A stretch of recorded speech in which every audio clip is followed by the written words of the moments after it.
অলৌকিক শক্তি থাকে। সাধারণের কথায়, বিষয়ী লোকের কথায় আমাদের চিত্তে প্রভাব পড়ে না। যখন মহাপুরুষ বা শ্রী গুরুদেব ভগবান কোনো কিছু বলেন, তখন আমাদের সেই কথাটি হৃদয়ে বেশ প্রভাব বিস্তার করে। এই জন্য ভগবান যখন কিছু বলেন আমাদের কল্যাণের জন্য, সেই কথাটি ধ্যান দিয়ে, মনোসংযোগ দিয়ে শুনতে হয়। কারণ ওই কথা ভেতরে প্রবেশ করলে আমার জন্ম জন্মান্তরের সংস্কার, কুসংস্কার, সুসংস্কারের পথে আমি চলবার প্রেরণা পাব। শব্দের অনেক শক্তি আছে। এই যে মুখের শব্দ, এই শব্দ ব্রহ্ম বলা হয়, এর অনন্ত শক্তি। একজন মানুষের মুখের কথায় হাজার হাজার মানুষ আর রাস্তায় বেরিয়ে পড়ে, জীবন উৎসর্গ করে দেয়। তো সুধীবৃন্দ, ভগবান যখন কোনো কথা বলেন, সেই শব্দের মধ্যে, সেই বাণীর মধ্যে এক মহা শক্তি লুকানো থাকে, যা আমাদের জীবনের সমস্যার সমাধান করে দিতে পারে। তেমনই একটি বাণী ভক্তিযোগের ১২ অধ্যায়ের ১৭ সংখ্যক শ্লোকে ভগবান বলছেন, যো না হর্ষতি ন দেষ্টি ন সচতি ন কাংসতি শুভাশুভ পরিত্রাগী ভক্তিমান য সমে প্রিয়। দেখুন, এই কথাটি সহজে আমরা অনুভব করতে পারবো না। ভগবান বলছে শুভকেও ত্যাগ করো। আচ্ছা, অশুভ যা কিছু তা ত্যাগ করা উচিত আমাদের, অশুভ যা কিছু, কিন্তু শুভ ত্যাগ করব, মানে মন্দ ত্যাগ করা উচিত। ভগবান এখানে বলছেন ভালো এবং মন্দ এ দুটোকেই ছাড়তে হবে তোমার। এবং এই বলতে গিয়ে ভগবান বলছেন শোকে এবং সুখে, শোক এবং সুখ এই দুটোকেই মেনে নিতে, সমভাবে মেনে নিতে হবে। যদি আমার প্রিয় হতে চাও, আমার ভক্ত হতে চাও, তাহলে তোমাকে শোক এবং সুখ এই দুটোতেই তোমাকে সমভাবে থাকতে হবে। এটা অত্যন্ত কঠিন। দেখুন, অনেকেই মনে করে গীতার মধ্যে ১২ অধ্যায় ভক্তিযোগটা ২০টি শ্লোক, আর এই শ্লোকটা অন্যান্য অধ্যায়ের থেকে একটু ২০টি শ্লোক, মানে কম শ্লোক। ২০টি শ্লোক আছে পঞ্চদশ অধ্যায়ে আর ১২ অধ্যায়ে। আমরা গীতা খুলেই প্রথমে ১২ অধ্যায় পড়তে অভ্যস্ত হয়ে যাই, কিন্তু যত গীতার মধ্যে অধ্যায় আছে তার মধ্যে ভক্তি রহস্য যোগ সব থেকে কঠিন। আমি যে শুভাশুভ বললাম, আপনাদের আনন্দ, সুখ এবং দুঃখকে ভগবান সমানভাবে ভাবতে বলছেন, তবেই সে আমার প্রকৃত ভক্ত এবং সে আমার অত্যন্ত প্রিয়। এখন এই রহস্যটা বুঝতে পারছি না। শুভাশুভ এবং আনন্দ, সুখ বা দুঃখ, এটা কি সম্ভবভাবে মেনে নেওয়া যায়? এটি কি সম্ভব? ভগবানের ভক্ত হতে গেলে বলছে কিভাবে মেনে নেওয়া যায় শুনুন। সব থেকে বড় কথা, আপনি পায়ে পাদুকা দিয়ে, অর্থাৎ চামড়ার জুতা পরে আপনি কাঁটার উপর দিয়ে সহজে যেতে পারবেন। আপনার বিবেকে যেতে খুব অন্তরায় হবে না। কাঁটা মারিয়ে যেতে পারেন যদি পায়ে পাদুকা থাকে, জুতা থাকে। কিন্তু ওই কাঁটাতে যে গোলাপ ফুল বা অন্যান্য ফুলগুলো ফুটেছিল, ওই ফুলগুলো আপনি জুতো পায়ে দিয়ে মারিয়ে যেতে সহজে পারবেন না। কাঁটা মারিয়ে যাওয়া যায়, কিন্তু ফুল সহ যে পাদুকা পায়ে দিয়ে মারিয়ে যাওয়া যায় না। ভগবান এখানে বোঝাতে চেয়েছেন যে সংসারে কোনো বস্তু, ব্যক্তির প্রতি অতি মমতা, অতি প্রিয়তা আনতে যেও না। তাহলে তার যে মমতা, প্রিয়তা এড়িয়ে তুমি আমার কাছে আসতে পারবে না। ওই যে ফুলের উপরে পা দিয়ে যাওয়াটা, কাঁটার উপরে পা দিয়ে, জুতো পায়ে দিয়ে যাওয়া যায়, কিন্তু ফুলের উপরে পা দিয়ে জুতো পায়ে দিয়ে এড়িয়ে যাওয়াটা কঠিন হয়। ফুল তো কোমল, ফুল তো সুন্দর। তাই সংসারে কোনো বস্তুর প্রতি অতিরিক্ত যদি মমতা রাখো, তাকে এড়িয়ে তোমার ভগবানের কাছে যাওয়া হবে না। এই জন্য অতিরিক্ত মমতা কোনো বস্তুর প্রতি রাখতে যেও না। সেটা যদি শুভ হয় জড়িয়ে যাবে, আর অশুভ হলেও সেটা এড়াবে। এখানে শাস্ত্র বলছেন যে তোমার কোনো কিছু লাভ হলো বা ক্ষতি হলো, আর আমাদের তাতে কি হয়? আমরা কিছু প্রাপ্ত হলে আনন্দ উচ্ছ্বাস করি, উদ্বেলিত হয়ে উঠি। আবার যদি ক্ষতি হয় তো আমরা ভেঙেই পড়ি। আমরা চিন্তা করতে করতে শোকগ্রস্ত হতে হতে নিজেই অসুস্থ হয়ে পড়ি। ভগবান এই দুটো অবস্থাকে সমভাবতে বলছেন। আচ্ছা, একটা জিজ্ঞাসা করি আমাদের কাছে, সকাল আসার আশাটা কখন হয়? অন্ধকার এলে তো, রাত এলে তো। সকালের প্রত্যাশাটা, সূর্যের প্রত্যাশাটা কখন করে? দিনের বেলায়। রাত এলে, অন্ধকার লাভলেই মনে হয় আগামীকাল কখন ভোর হবে। তো জীবনের দুঃখ, অপমান, কষ্ট, লাঞ্ছনা এলেই তবে মনে পড়ে যে ভোর কবে হবে, আলো কবে হবে, আসবে। এই জন্য রাতটাকে যেমন আমরা মেনে নেই আর দিনের প্রতীক্ষা করি, তেমন তোমার জীবনে যদি কলঙ্ক আসে, অপমান আসে, দুঃখ কষ্ট আধার সম নেমে আসে, জানবে তখনই সূর্যের কথা, তখনই আলোর কথা, তখনই ভোরের কথা তোমার মনে পড়বে। এটা মেনে নাও, এটা মেনে নাও। আর বলছেন যে দেখুন, প্রদীপের তেলটা, প্রদীপের সলিতাটা না পুড়লে ওকে আলো দিতে পারবে? ওকে পুড়েই তো তবে আলো দেয়। সলিতাটা পুড়ে যায়, তৈলটাও পুড়ে যায়। তো এই জন্য বলছেন ও পুড়ে পুড়ে যেমন আলো দিচ্ছে, তেমন তুমি যে দুঃখ কষ্ট যন্ত্রণায় সংসারে পুড়ছো, এই পুড়ে পুড়ে কি হচ্ছে, ওখানে যেমন ওই জ্বলতে গিয়ে, ওই প্রদীপের শিখা জ্বলতে গিয়ে ক্ষয় হচ্ছে, সলিতাটা ক্ষয় হচ্ছে, তৈলগুলো ক্ষয় হচ্ছে। খুব ধ্যান দিয়ে শুনুন। তেমন আমি যেই সংসার জ্বালায় জ্বলছি, রোগ শোক না পাওয়ার বেদনা যন্ত্রণা, এই যে জ্বলছি ত্রিতাপ জ্বালায়, দগ্ধিত জ্বালায় জ্বলছি, এই জ্বলাতে কি হচ্ছে জানেন? আমার পূর্ব জন্মের পাপময় কর্মের ফলটুকু, প্রারব্ধটুকু ক্ষয় হচ্ছে। প্রদীপ যত জ্বলবে তত সলিতা ক্ষয় হবে, তেলগুলো পুড়ে যাবে। তোমার কষ্ট যন্ত্রণা দুঃখ রোগ শোক যত ভোগ করছো, তত তোমার পূর্ব জন্মের কর্ম ক্ষয় হচ্ছে। তুমি পুড়ছো তো, পুড়ে ওই কর্ম ক্ষয় হচ্ছে। এখন এইভাবে মেনে না নিলে শান্তি আপনি কোথাও পাবেন না। দেখুন, শান্তিটা পাচ্ছি না কেন? কারণ মন সর্বদা বাইরের দিকে যেতে চায়। খুব ধ্যান দিয়ে শুনুন, কথাগুলি খুব মার্মিক কথা। আমাদের মন সবসময় কোথায় যেতে চায়? বাইরের দিকে, কিন্তু শান্তি আছে ভেতরে। আচ্ছা, ঘরে টাকা পয়সা সোনা দানা আসবাবপত্র ওগুলো কি বারান্দায় বা বাইরে রাখি আমরা? কোথায় রাখি? ঘরের ভেতরে রাখি। তেমন শান্তিটা আমাদের বাইরে নাই, শান্তি সম্পদটা আছে আমাদের ভেতরে অন্তরে। কিন্তু আমার মন কোথায় যেতে চায়? যেখানে শান্তি আছে মন ভেতরের দিকে না গিয়ে বাইরে যেতে চায়। তাও কেমন জানেন? কে আমার ভালো বললো, কে আমার মন্দ বললো, মন ওইখানে ঘুরে বেড়ায়। কে আমার প্রশংসা করলো, কে আমার নিন্দা করলো, মন ওই জানার জন্য ব্যস্ত হয়। কে আমারে ভালোবাসে, কে আমারে ভালো চোখে দেখে না, সারা দিন মন বাইরে এইসব খুঁজে বেড়ায়। বলে এই জন্য তো তুমি শান্তি পাও না।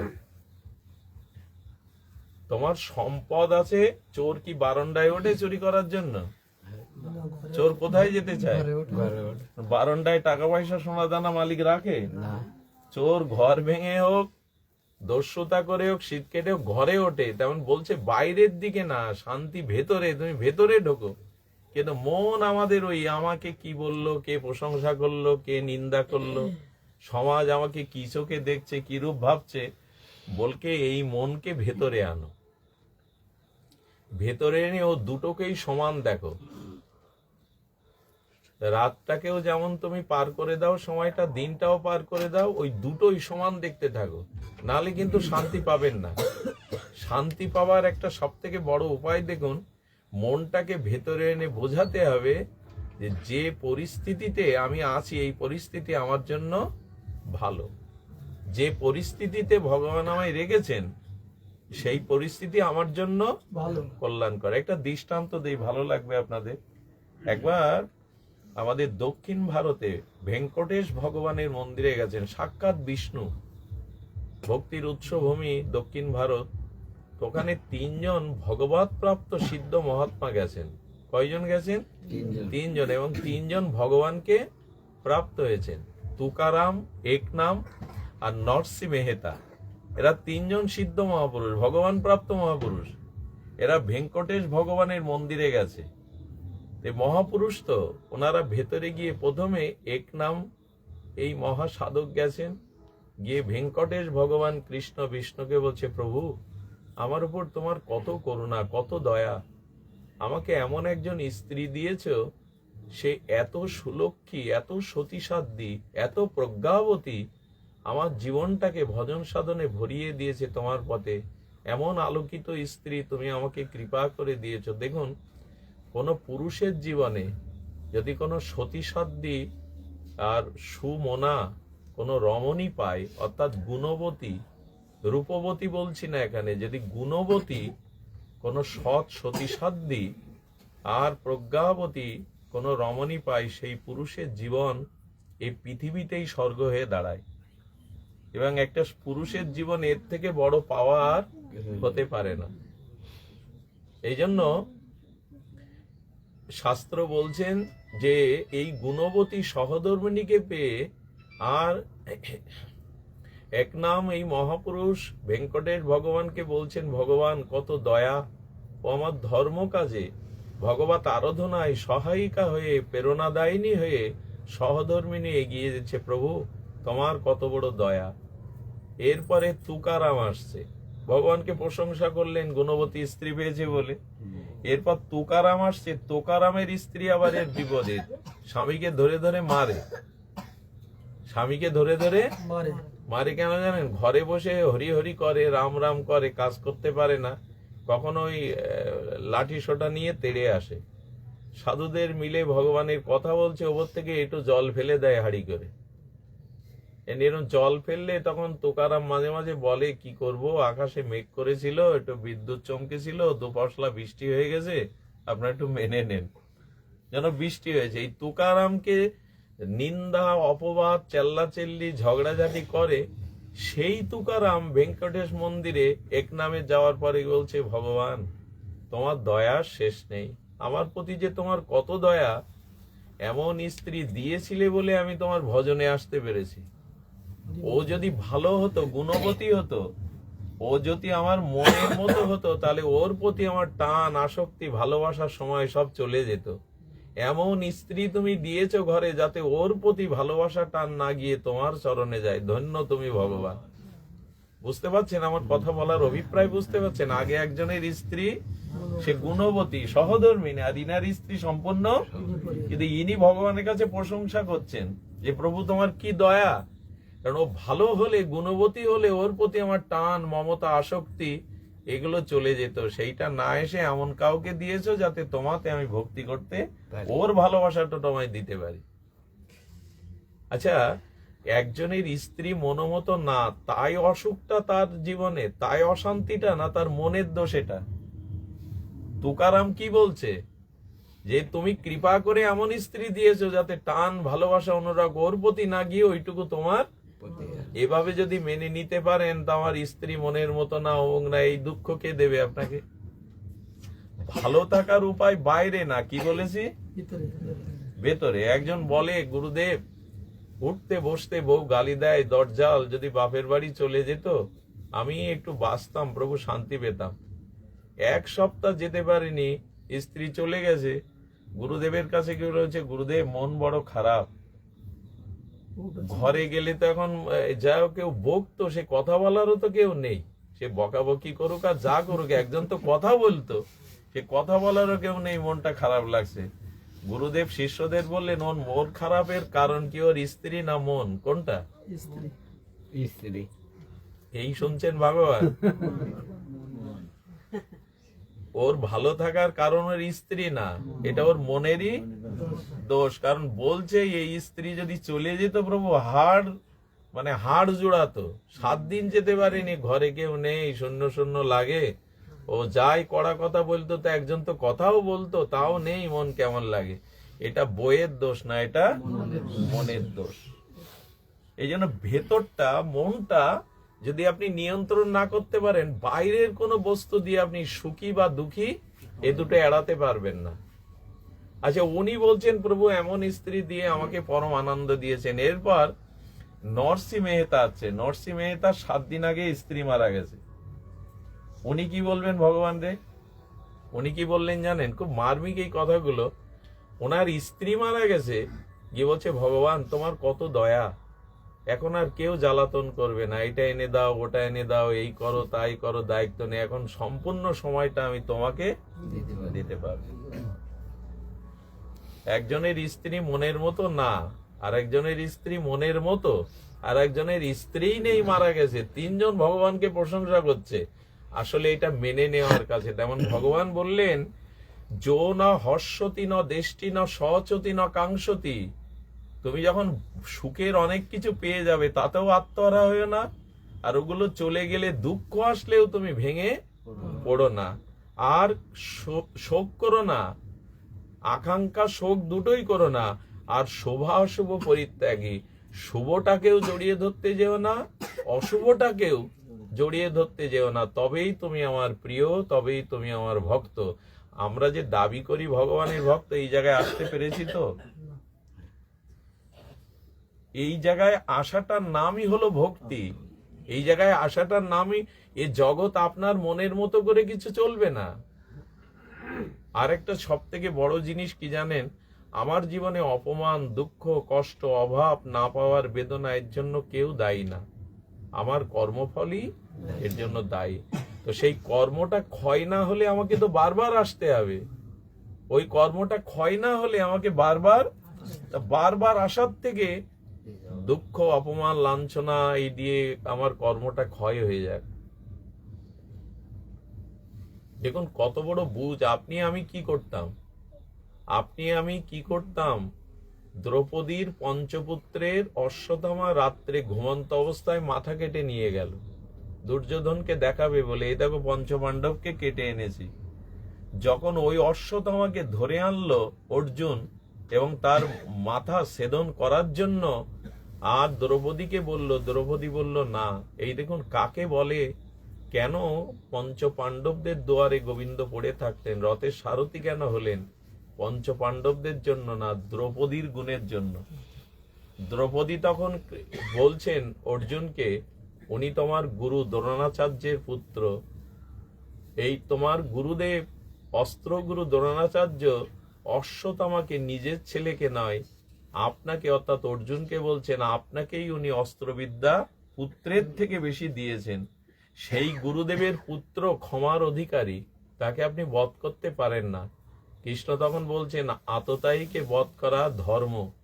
কৃষ্ণ বলছে, যে তোমার 5 ছেলেকে মাথা কেটে নিয়েছে, তাকে আইনত ভাবে বা শাস্ত্র বিচারে তাকে, এই আততায়ীকে বধ করা, যে ঘরে আগুন লাগায়, যে ঘরের মায়েদের লাঞ্ছনা করার জন্য ঘর টেনে বাহির করে, এইসব আততায়ীকে হত্যা করলেও পাপ হয় না।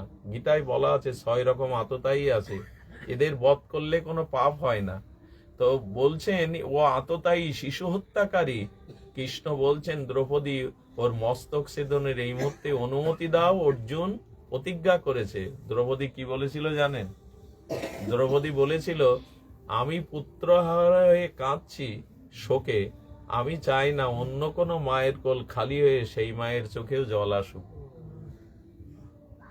কৃষ্ণের চোখে জল এসে গেছে নিজের। আচ্ছা, কৃষ্ণ সামনে দাঁড়িয়ে, তিনি আমার বন্ধু সখা, আর আমার 5 ছেলের মাথা কেটে হত্যা হয়েছে, ধড় পড়ে রয়েছে।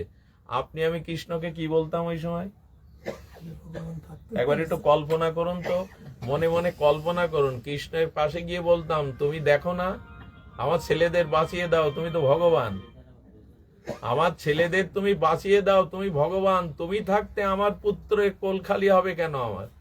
দ্রৌপদী একবারও বলেছিল কৃষ্ণকে? একবারও বলেনি। আচ্ছা, এইগুলো কি শুধু মহাভারতে আমরা পড়বো, শুনবো? ও বলছে আমার কোল খালি হয়, আমার চোখে যে জল ধরেছে, আমি চাই না অন্য কোনো মায়ের চোখে এভাবে জল ঝরুক। আমার যা ভাগ্যে ছিল, কর্মফলে ছিল, কৃষ্ণ তাই হয়েছে। একবার ভেবে দেখুন তো দ্রৌপদীর এই ভাবনাটা কেমন। আপনি আমি কৃষ্ণকে ছেড়ে দিতাম যে তুমি থাকতে আমার 5 পুত্র মরবে কেন, ফিরিয়ে দাও। একবারও ভগবানের দিকে আঙুল তোলেনি। আচ্ছা, রামচন্দ্র বনে না গেলে দশরথ মারা যেত? আপনারা জানেন দশরথ 15 দিন বাসি মরা হয়েছিল, কারণ কোন পুত্র ওনার পাশে তখন ছিল না। আর রাম বনে না গেলে দশরথ যেমন মৃত্যুবরণ করতো না, দশরথ না মরলে রামের মায়েরা বিধবা হতো না। এখন রামের কাছে প্রশ্ন করুন তো, আপনি তো ভগবান, স্বয়ং ভগবান, আপনি বাবাকে বাঁচাতে পারলেন না, মায়েদের বিধবা করলেন, আপনার বাবার অন্ত্যেষ্টিক্রিয়া করতে পারলেন না, আপনি ভগবান, এই সমস্যাগুলো সমাধান করতে পারেননি? আমার কথা কি আপনারা শুনতে পাচ্ছেন? আমরা যদি প্রশ্ন করি, ভগবান তুমি তো স্বয়ং ভগবান, পূর্ণ ব্রহ্ম, তোমার কারণে তোমার পিতা মারা যাবে কেন? আর পিতাকে বাঁচিয়ে দাও, মারা বিধবা হলো কেন? তুমি রাজা হওয়ার বেলায় বনবাসে গেলে, রাম ভগবান বললেন আমি নরলীলাতে জগৎকে, মানুষকে শিক্ষা দিতে এসেছি যে আমি ভগবান হলেও আমার কারণে আমার বাবা মারা যায়, আমার কারণে আমার মা বিধবা হয়, এবং আমি ভগবান হলেও আমাকে 14 বছরের বনবাসে যেতে হয়। আমাকে দেখে যেন জগৎ সংসারের মানুষ শেখে যে ভগবানেরও এগুলো মেনে নিতে হয়, ভগবানেরও জীবনে এগুলো, যদিও ভগবানের কোনো কর্মফল নাই, ভগবানের কোনো কর্মফল কিন্তু নাই, কিন্তু ভগবান দেখাচ্ছেন কি, আমার বাবার ইচ্ছা পূর্ণ হলো না, আমাকে রাজা করবে, এই ইচ্ছা দশরথের পূর্ণ হলো?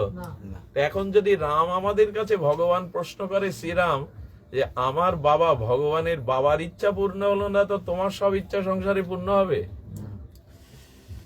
আমি ভগবান, আমার কারণে আমার বাবা মারা গেল, মা বিধবা হলো, ভগবান তুমি ঠেকাতে পারোনি? ভগবান বলেন এটাই সংসারের নিয়ম। আমি ভগবান হলেও, আমি রঘুপতি রাজা রাম হলেও, আমি সংসারের সবকিছু দেখাচ্ছেন লীলা করে, মেনে নাও। কি অদ্ভুত এই এই বিষয়গুলো। এই জন্য ভগবান বলেন ভালো থাকার। আর বর্তমান সময়ে যদি আপনি এই ভাগবত সিদ্ধান্ত, গীতার সিদ্ধান্ত না নেন, আপনি জ্বলে পুড়ে শেষ হয়ে যাবেন। কারণ জগতের যে অবস্থা, সংসারের যে অবস্থা, এই জ্ঞান, ভগবানের এই বাণী যদি জীবনে গ্রহণ না করেন, তাহলে আপনি শান্তি কোথাও পাবেন না। একটা কথা বলি, ভগবানের আশ্রয়ে আসুন, মুখে মুখে না। এই 1 মাস 15 দিন অন্তর অনুষ্ঠানে, সেখানে গিয়ে না, সর্বক্ষণ ভগবানের আশ্রয়ে থাকুন। দেখুন, সংসারের আশ্রয়ে থাকলে আপনি মুক্তি পাবেন না। এক সাধু গিয়ে এক রাজার বাড়ি খাঁচার মধ্যে থেকে তোতা পাখিটাকে ছেড়ে দিয়েছে। আর তোতা পাখি যখন আকাশে উন্মুক্ত উড়ে যাচ্ছে মনের আনন্দে, তখন রাজা বলছেন আপনি সোনার খাঁচাই ছিল, ভালো খাদ্য পেত, তাকে উড়িয়ে দিলেন কেন?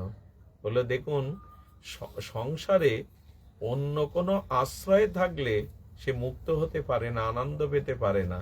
ওই খাঁচার আশ্রয়ে যতদিন ছিল ততদিনও মুক্তির স্বাদ পায়নি, আনন্দের স্বাদ, ওড়ার স্বাদ পায়নি। আজকে খাঁচার আশ্রয় মুক্ত করে পরমানন্দ আকাশে উঠছে। তেমনি আমরা যখন আর সমস্ত সংসারের আশ্রয় ত্যাগ করে এক ভগবানের চরণ আশ্রয় করব, তখনই আমাদের বন্ধন মুক্তির আনন্দ হবে। তখনই আচ্ছা, এখন আপনি ঘরে দৌড় দিয়ে শীতের কাপড়টা টেনে টিভি দেখা, ভালো মন্দ খাওয়া, ওই যে সুখটা পেতেন, এখন যদি ঘরে থাকতেন, টিভি দেখতেন, অনুষ্ঠান দেখতেন, কারোর সাথে গল্প করতেন, ভালো খেতেন, ওই সুখটা পাওয়া না, আপনি এখন এই উঠানের ধুলাই বসে যেটুকু সাধুসঙ্গ হরিকথা শুনছেন, আপনি মানসিক শান্তি ওইখানে বেশি পাওয়া যায় না, এইখানে পাওয়া যায় বলেই তো আপনারা এসেছেন শীতের দিনে। অন্য আশ্রয় ত্যাগ করে ভগবানের আশ্রয় না নিলে শান্তি পাওয়া যাবে না। কেন জানেন? অনেক বড় লোকেরাও, কোটিপতিরাও মাঝে মাঝে নবদ্বীপে যায়, বৃন্দাবনে যায়, মায়াপুরে যায়। কেন? ওইখানে কি বাড়ির থেকেও তার কিছু আছে? কিন্তু ওইখানে যায় কেন? ওখানে মানসিক শান্তি পাবে বলে যায়। তো অন্য আশ্রয় ত্যাগ করে ভগবানের চরণ আশ্রয়, ভজন আশ্রয় না নিলে শান্তি পাওয়া যাবে না, ততদিন আমরা বন্দী, আমরা বেরোই কই। আর ঘরের মধ্যে থেকে থেকে একটা রাজ্য তৈরি করুন। দেখুন অনেক ভজন করা মানুষ কি করে জানেন, সন্ধ্যার পর ঘরের দরজাটা ভেজিয়ে দেয়, অন্যরা কথা বলছে, টিভি দেখছে, সে কোনো গ্রন্থ বা মালা নিয়ে বসে যায় এবং মনে মনে ওই জপ করার মধ্যে দিয়ে, গ্রন্থ পাঠের মধ্যে দিয়ে নিজের বিচার করে যে কতটুকু এগোলাম, কতটুকু করতে পারলাম জগতে ভজন সাধন। এই ভেতরের চিন্তাটা করুন, ভেতরের বিচারটা আনুন। একটা মূল্যবান কথা বলি, হৃদয়ে রেখে দিন, যতদিন আপনি আনন্দটা অন্য বস্তু, অন্য কারো কাছে খুঁজে চেষ্টা করবেন, ততদিন প্রকৃত আনন্দ পাবেন না। যেদিন নিজের মনের ভেতরেই প্রকৃত আনন্দ খুঁজবেন, সেই দিন আপনি প্রকৃত আনন্দ পাবেন। এই জন্য ঋষি মুনিরা, যারা ভক্তরা, তারা বৃন্দাবনে বা গুহার মধ্যে, জঙ্গলের মধ্যে পড়ে ওইখানে যে আনন্দ পাচ্ছে, সেই আনন্দ একজন প্রধানমন্ত্রীও পাচ্ছেন না। বিনোদ বাবা বর্ষনার প্রাতঃস্মরণীয় রাধারানীর কিঙ্করী, তিনি ওই প্রিয়া কুঞ্জে বসে যে আনন্দ আছেন ভজনে, বিনোদ বাবা আমাদের বর্ষনার একজন রাষ্ট্রপতি, একজন প্রধানমন্ত্রী, সেখানে তিনি সেই সুখটা পাচ্ছেন। এই জন্য মাঝে মাঝে ওনাদের চরণে এসে আশীর্বাদ নিতে আসে। অর্থাৎ আপনার নিজের মধ্যেই শান্তিটা, সুখটা খুঁজতে হবে। সুখ অন্য কারো কাছে যদি মনে করেন ওর কাছে আমার আনন্দ আছে, ওর কাছে গেলে আমি সুখ পাবো, এই আশ্রয়ে যত ঘুরবেন, একসময় আঘাতটা, যন্ত্রণাটা, কষ্টটা ওর কাছ থেকে পেয়ে আপনি মানসিক রোগগ্রস্ত হয়ে যাবেন।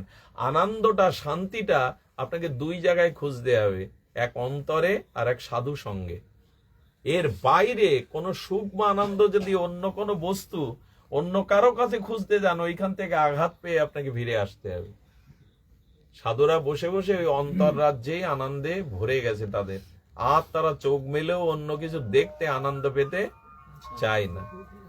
তা আনন্দটা নিজের ভেতরেই আনতে হবে। এই জন্য আপনাদের বলবো, সুখ দুঃখকে মেনে নিতে শিখুন। এ সংসারে একরকম একইভাবে আমি যা চেয়েছি তা হবে না। দুঃখটা বিশেষ প্রয়োজন, দুঃখটা বিশেষ প্রয়োজন, অপমানটাও বিশেষ প্রয়োজন। সংসারে মায়ার লাতি ঝেঁটা খাওয়াটাও খুব প্রয়োজন, না হলে আমরা জাগবো না।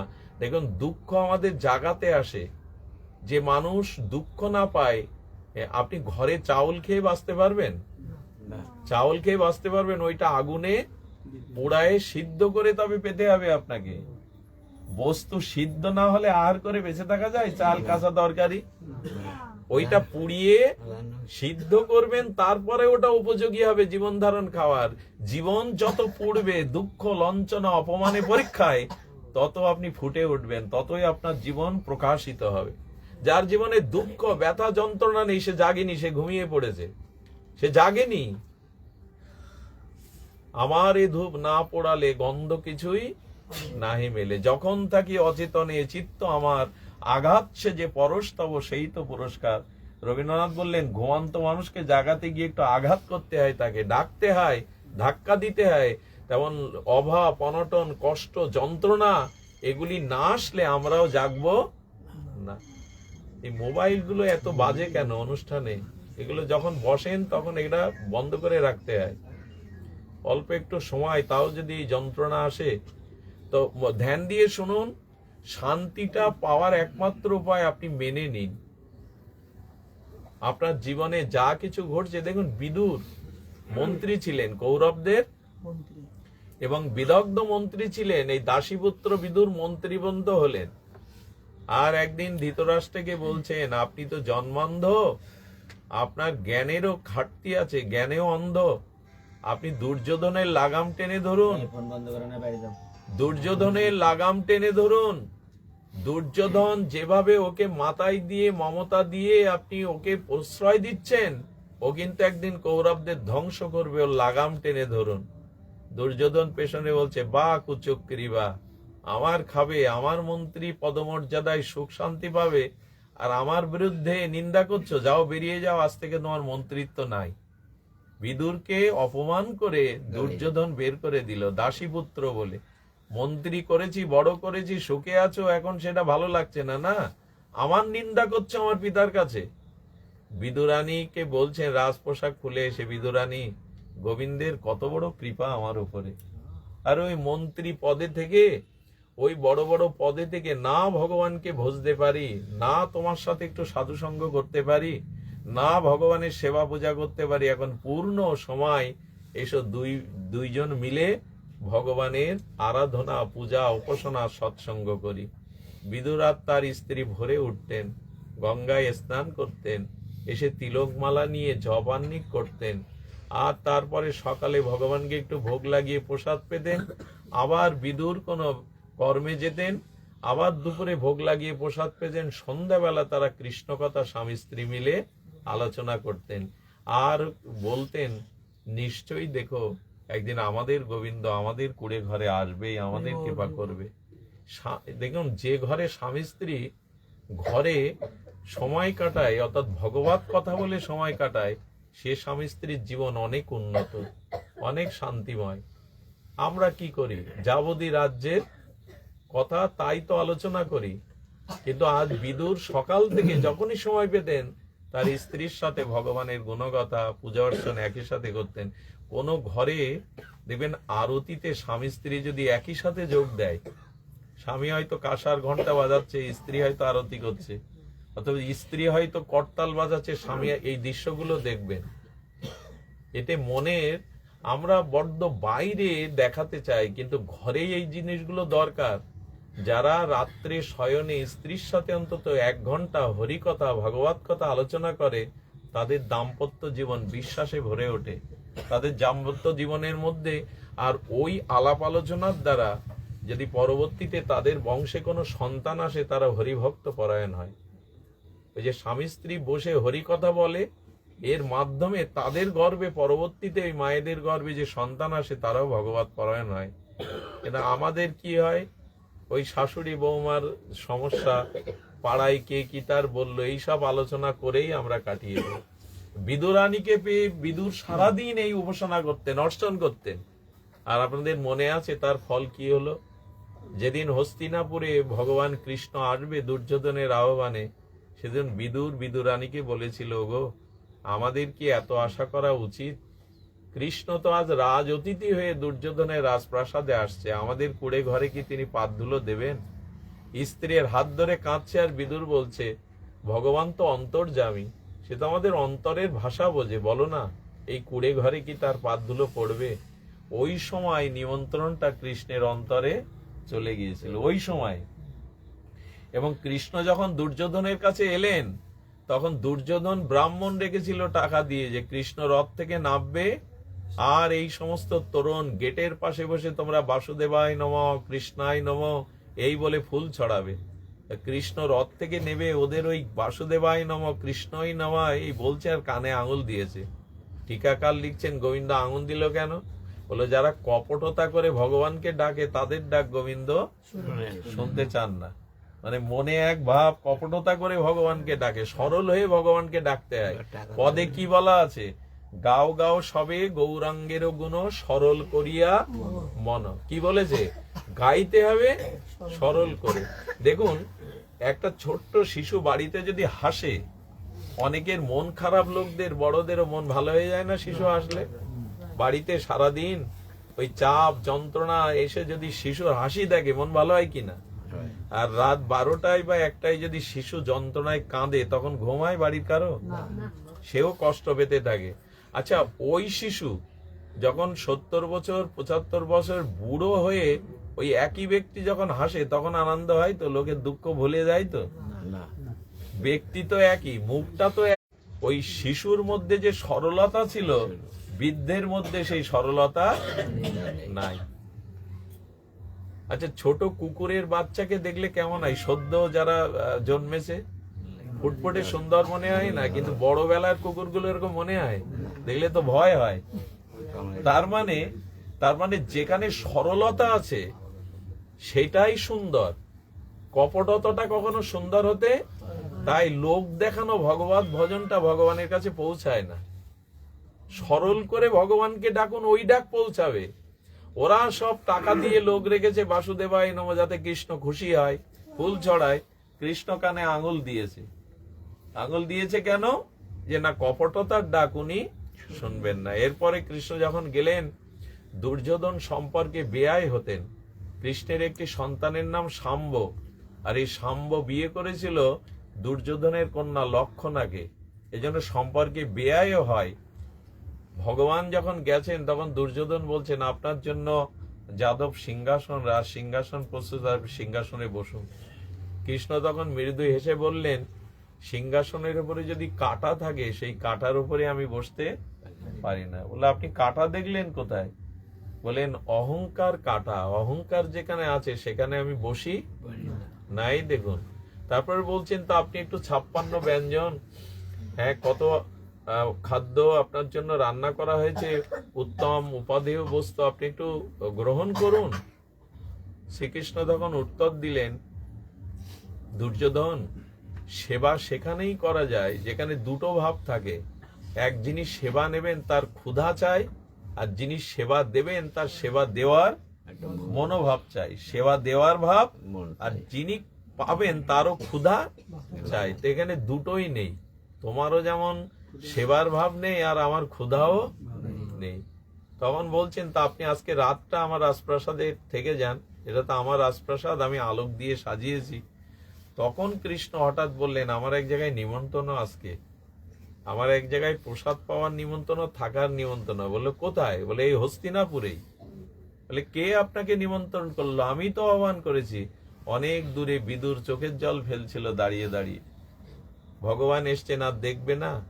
অনেক দূরে দাঁড়িয়ে অপমান করে করুক দুর্যোধন, তবু ভগবানকে তো দেখবো। চোখের জলে মনে মনে বলছেন, আমি কি আমার পর্ণকুটিরে তোমায় পাবো গোবিন্দ? হঠাৎ বলছেন দুর্যোধন, বিদুরের বাড়ি আজ আমার নিমন্ত্রণ, বিদুরের বাড়িতেই আমি রাতটা কাটাবো। এই কথা শুনেই আনন্দে বাজারে চলে গেছে বিদুর।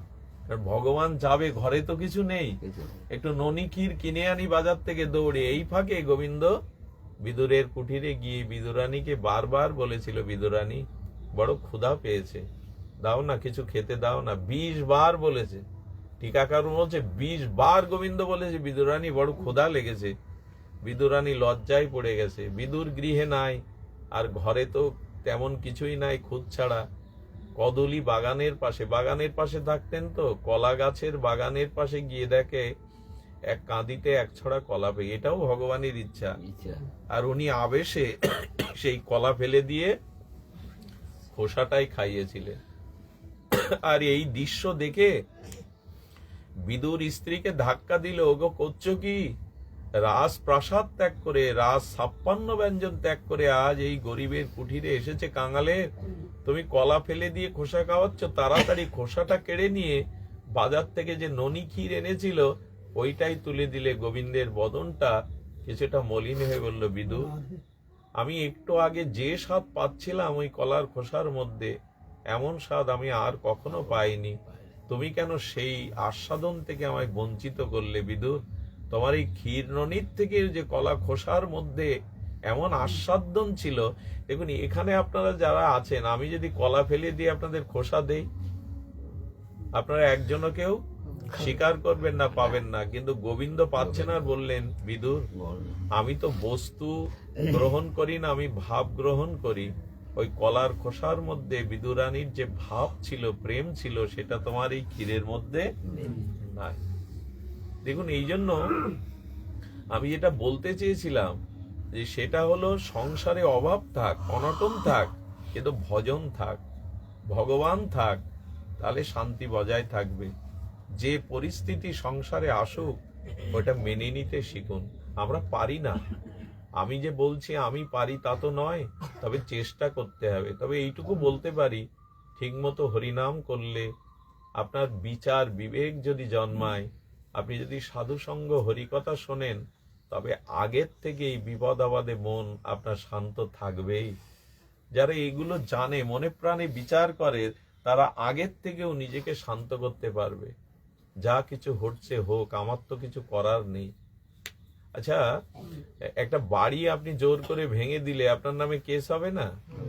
কিন্তু ভূমিকম্পে যদি পুরো শহর ভেঙে যায়,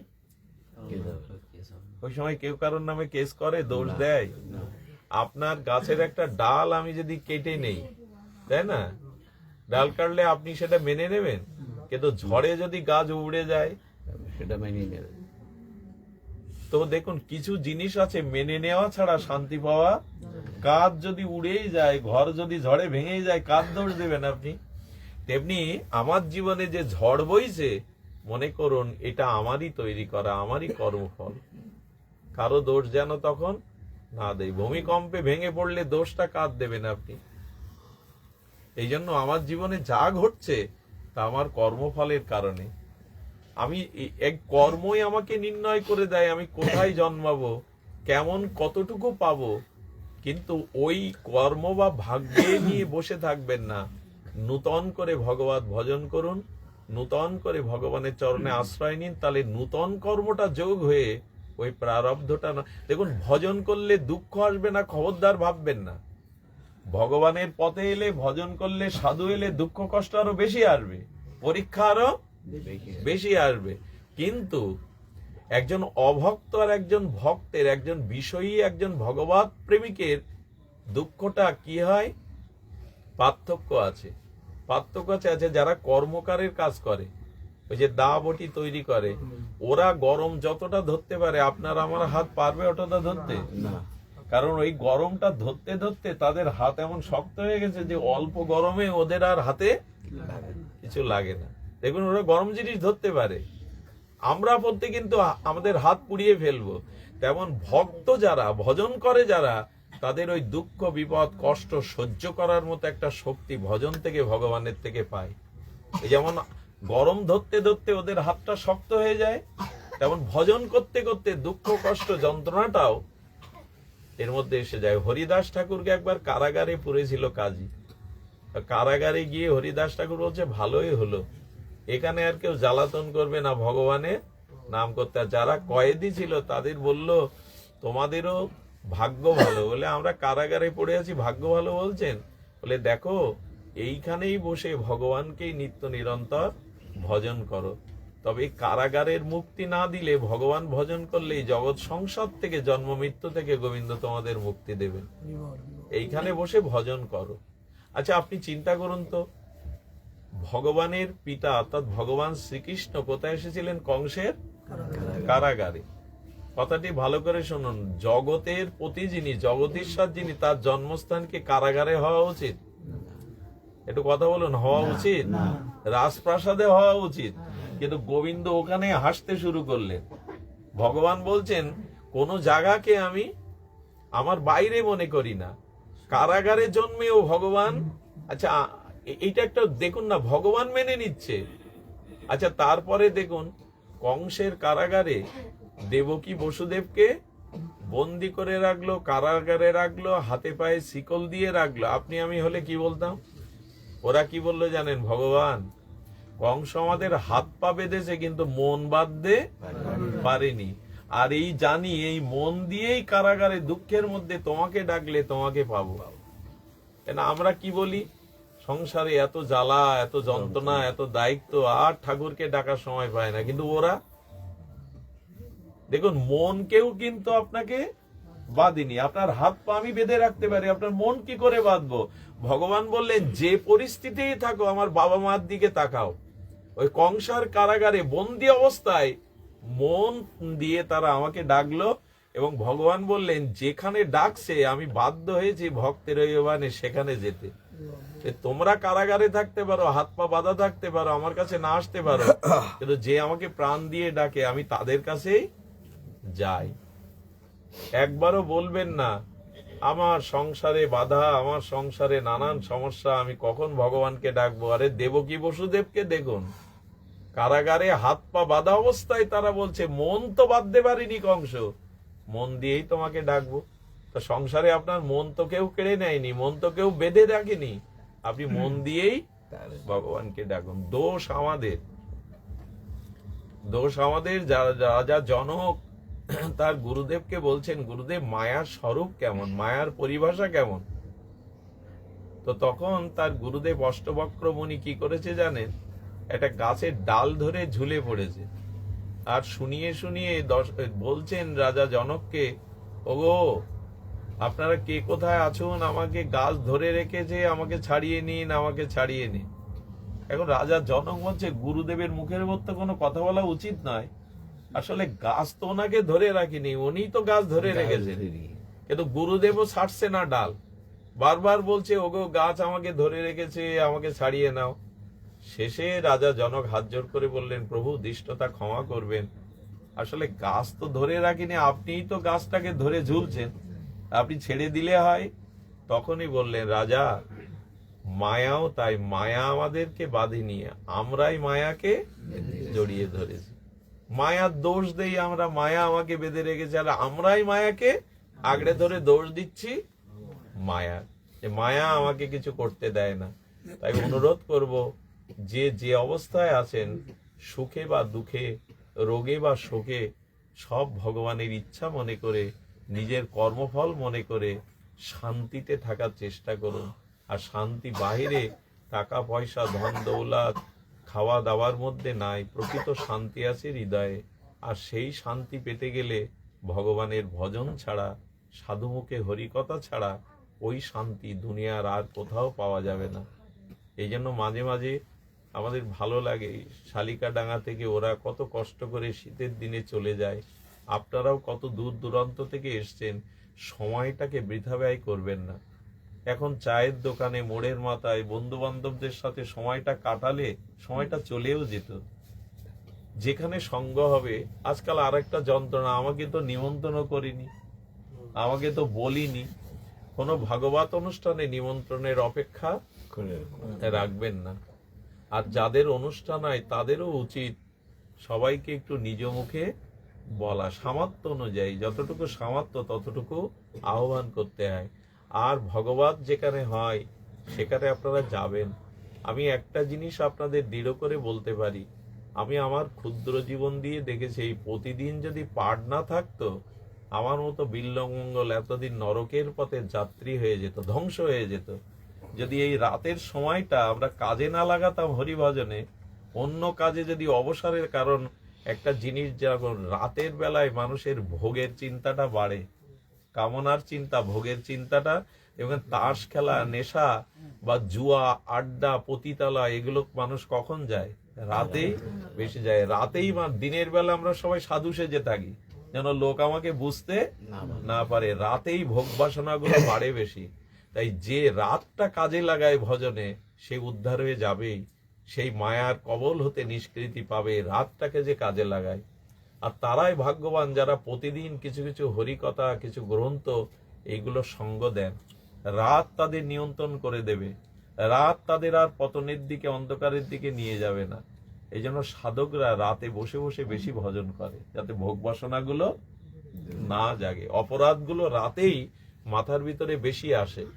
এই জন্য যেখানে সঙ্গ চলে যাবেন, অলসতায় ঘুমিয়ে থেকে সময় কাটায়, জীবনে অনেক সময় কেটে গেছে, আসবেন হরিকথা শুনবেন, এর মধ্যে দিয়েই কল্যাণ হবে। সব শেষে শ্লোকটা আমরা একটু বলি না, গীতার একটা শ্লোক বললে ভগবান সন্তুষ্ট হবে। আসুন সবাই শ্লোকটা আমরা একবার উচ্চারণ করি। যৌন হর্ষতি ন দেষ্টি ন শোচতি ন কাঙ্ক্ষতি শুভা শুভ পরিত্যাগী ভক্তিমান য মে প্রিয়। আমরা যেন এটা স্মরণ করি। ভগবান বলছেন যে প্রিয় বস্তু পেলেও হৃষ্ট হবে না, আর অপ্রিয় বস্তু পেলেও দেশ করবে না, প্রিয় বস্তুর বিয়োগে শোক করবে না, আর পেলেও আনন্দ করবে না, সুখ দুঃখ শুভাশুভকে সমভাবে মেনে নাও। এই বাণী যেন আমরা হৃদয়ে কিঞ্চিত নিয়ে তবে ঘরে ফিরে যাই। আমাদের চন্দনদা কালকে অনুষ্ঠান ছিল, অনেক ধৈর্য ওনার। আমি আজকের দিনে, কালকে এক জায়গায় যেতে হতো অনুষ্ঠান